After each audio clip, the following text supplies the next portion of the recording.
convolucional, pues normal, estándar, hago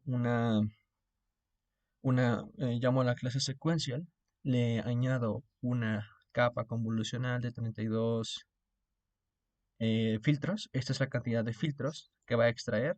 Esa es la tamaño de la ventana que extrae los filtros. Entonces, esa es la activación ReLU, el input shape, que van a ser imágenes de 150 por 150 y un canal de profundidad de 3, porque son tres colores RGB. Bueno, son tres números que componen el RGB, de valores entre 0 y 255. Entonces, son imágenes a color, pero si se dan cuenta acá, las imágenes están muy variadas y no son de 150 por 150, sino que varían muchísimo. Luego mostraré el método que utilizo o que me muestra el libro para redimensionarlas. Aquí, después de la convolucional, cada convolucional lleva después un max pooling para reducir el tamaño de los filtros. Luego está otra convolucional de 64 filtros, una otra convolución de 128 y otra de 128. Finalizando esto, hay una capa flatten que sirve para que cualquier array que llegue lo convierta en un array unidimensional para que pueda ser procesado por una capa densamente conectada de 512 neuronas. Todas las activaciones son ReLU y la última es sigmoide porque queremos un entrenamiento pues binario entre gatos y perros. Entonces sigmoide sirve muy bien en este caso. Entonces hacemos un resumen del modelo. Aquí podemos ver el output de cada capa hasta que llega a 1.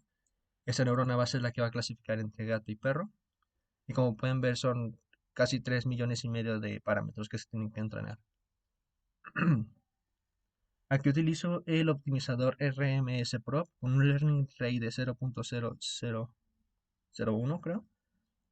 Utilizo Aquí es importante saber cuál es la función de pérdida que se va a utilizar. En este caso se utiliza Binary Cross Entropy porque va a ser una clasificación binaria. Entonces, pongo Binary Cross Entropy, métrica precisión, y lo que hago aquí, esto es importante, desde tensorflow.keras.preprocessing.image vamos a importar esta clase que se llama Image Data Generator.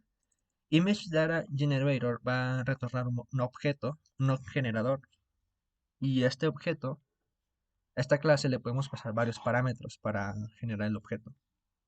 En primer lugar le pasamos la escala, que lo que va a hacer es estandarizar los canales de colores, convirtiéndolos en un número entre 0 y 1. La escala de rotación, que vendría a ser un rango, un ángulo en el que se van a estar rotando las imágenes de forma aleatoria para generar un data augmentation. Esa es una de las técnicas que se utiliza para mitigar el overfitting que tienen las redes neuronales cuando hay pocos datos. En este caso tenemos muy pocos datos. Y lo que estamos haciendo aquí exactamente es crear más imágenes a partir de las existentes, generando ciertas modificaciones a los datos base de entrenamiento. Y algo muy importante es que este proceso solo se aplica a los datos de entrenamiento. Entonces se le aplica una cierta rotación, un, un ángulo de rotación. A algunas se les aplica esto es una traslación en el ancho y una traslación en el alto. Esto vendría a ser como un corte. Esto es el zoom, el porcentaje de zoom, porcentaje de corte. Si se puede hacer un horizontal flip, o sea, si se voltean horizontalmente. En este caso no tendría sentido hacer un vertical flip porque es muy raro que encontramos un gato de cabeza, así que, o un perro de cabeza. Fill Mode Nearest. Esa es la técnica que se va a utilizar para rellenar los píxeles que se generan al momento de hacer estas transformaciones. Entonces, aquí generamos el Data Generator de cada uno. Entonces, al Data Generator tenemos que llamar a una función. No tiene varias, pero la más importante aquí sería Flow from Directory, al que le podemos pasar el directorio de los datos. Y lo importante aquí es que va a tomar el nombre de la carpeta como clase no tenemos que decirle cuál va a ser la clase o cuál va a ser la etiqueta, sino que automáticamente lo va a inferir. Tenemos que pasarle un class mode de binary para que pueda saber que va a ser una clasificación binaria y pueda saber que, pues, pueda saber cómo procesar las imágenes. Entonces le pasamos el directorio. Aquí pues va a generar dos clases, que van a ser las de gatos y perros en entrenamiento. Y class mode binary va a generar clases binarias, ceros o unos, no sé. El target size, o sea que las va a convertir a imágenes de 150 por 150. Aquí es donde sucede la transformación, pues sí, el cambio de tamaño. Aquí el batch size es cuántas imágenes va a retornar por cada iteración. Entonces hacemos esto. Aquí dice que encontró 200 imágenes. Aquí 100, perdón, 2000, 100 y 100. Esos vendrían siendo los de entrenamiento, prueba y validación. Entonces, aquí la propiedad .n nos dice las cantidades de datos que puede generar.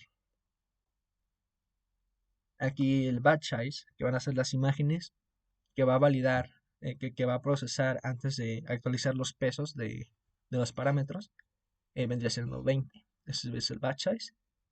Y los pasos por cada época, que vendría siendo, a ver, batch size, no, batch size vendría siendo las imágenes que suelta por iteración, creo. Pasos por época. Esos sí vendrían siendo las imágenes que analiza antes de hacer el cambio de la actualización de los pesos. Aquí sí, creo que eso está bien. Claro, porque como cada iteración va a soltar 20 imágenes, entonces van a ser 100 pasos para actualizar los pesos. Porque en 100 pasos cada paso se liberan 20 imágenes y al final terminarían siendo las 2000 imágenes en el caso de entrenamiento. En el caso de validación vendrían siendo 50 porque son 1000 imágenes. Entonces, por eso varían. Aquí empezamos a entrenar la red neuronal. Le pasamos el generador de los datos. No le tenemos que pasar los datos de... Anteriormente en el método feed le pasábamos los datos de entrenamiento y las etiquetas, pero en este caso solo pasándole el generador automáticamente le pasa tanto los datos de entrenamiento como sus etiquetas. Entonces le pasamos el generador, los pasos por época, las épocas, los datos de validación y los de pasos por validación. Aquí comienza a entrenar. Aquí hacemos un plot de proceso de entrenamiento. Si se dan cuenta, pues llegó a un buen resultado con una accuracy de 74, que no es perfecto, pero es bastante bueno, considerando la cantidad de datos que teníamos. Entonces aquí hacemos una prueba con un gato que se quede Google y como pueden ver, no lo hizo bien. No lo pudo predecir bien. Dice is a dog, cuando debería decir is a cat. Entonces, eso se debe a la baja precisión que tiene el modelo de 74%. Entonces, el libro propone varios métodos para mitigar el sobreajuste o la... Porque cuando se tienen pocos datos, normalmente se causa un sobreajuste, se sobreentrenan los datos se sobreentrena la red sobre los datos de entrenamiento y no los de validación. Y hay varios métodos que pueden mitigar esto. Una de las razones por las que se causa el sobreajuste es porque hay muchos datos que entrenar, digo, hay muchos parámetros que se tienen que entrenar y hay pocos datos. Así que una de las técnicas normalmente es utilizar bueno, primero que nada se reduce el tamaño de la red. Puede que también se utilice una capa dropout que inactiva cierto porcentaje de una capa, de neuronas de una capa, durante cierto proceso del entrenamiento. También se pueden normalizar los errores, los costes. para que no sean muy grandes. Entonces, si los errores son muy grandes, se castiga a la neurona por generar errores tan grandes en los parámetros. Entonces, hay varias técnicas. Una de las más usadas es el transfer learning, que consiste en usar una red preentrenada para transferir los conocimientos a una nueva red y utilizarla de forma diferente. En este caso se tiene una red PGG16 que fue entrenada en un conjunto de datos ImageNet de creo que 1 millón de datos, 1 millón de imágenes, algo así, con 100 clases. Ya son muchas imágenes, pero lo que a nosotros nos interesa son las primeras capas convolucionales. Esto se debe a que las primeras capas convolucionales son las que extraen los conceptos abstractos más básicos, como pueden ser líneas y bordes. Y esos conceptos abstractos son los que podemos utilizar para nosotros poder em, sacar información sobre si se trata de un gato o un perro. Entonces, estas redes preentrenadas que ya conocen conceptos básicos o que ya tienen inferencia de formas básicas, que son las primeras capas, las podemos reutilizar en nuestro modelo. No todo el modelo, porque lo que nos interesa es utilizarlo con nuestros propios propósitos. Entonces lo que se hace es utilizar esta clase para generar un modelo preentrenado. Le damos el input shape, le damos el include top false, que eso hace que no incluya la última capa del clasificador, porque vamos a incluir nuestro propio clasificador. Y los pesos se van a inicializar en la base de datos ImageNet. Entonces, esta es el resumen. Si se dan cuenta, son capas convolucionales y pooling. Son 14 millones de parámetros. En este paso lo que estamos haciendo es, por cada capa del modelo preentrenado, hacemos que no sea entrenable, para que no nos tome tanto tiempo y no echar a perder lo que ya estaba entrenado, que es lo que queremos hacer. Entonces, estas capas ya no van a ser entrenables. Y algo muy interesante es que podemos utilizar un modelo preentrenado como una capa más de un modelo. Entonces, hacemos un modelo secuencial, le añadimos el modelo preentrenado, añadimos la capa flatten para poder eh, pasarlo a una capa densa de 256 neuronas con activación ReLU. Entonces, hacemos el mismo procedimiento, compilamos y entrenamos.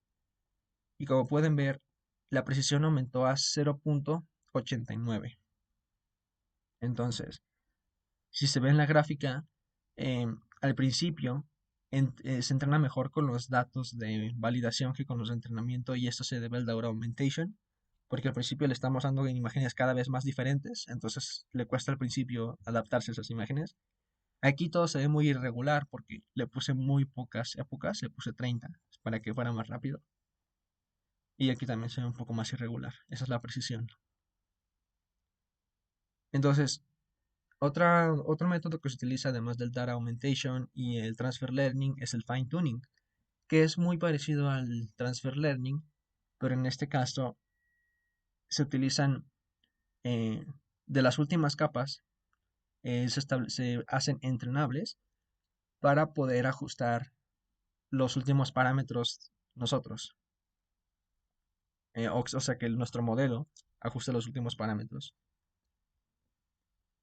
Entonces hacemos que el bloque número 5, todo el bloque número 5 sea entrenable. Si se dan cuenta, aquí, ese es el bloque 5 en este bloque 5 empieza con una capa convolucional 1. Y acá lo que le decimos es que trainable es false. Entonces por cada capa, si el nombre de la capa es block 5 convolutional 1, el trainable es ahora true. Y ahora if trainable va a establecer las capas a true. Eso quiere decir que todas las últimas capas que pertenezcan al bloque 5 van a ser entrenables. Entonces hacemos el mismo proceso, lo entrenamos y como pueden ver, la precisión subió a 0.93, bastante más que la última vez.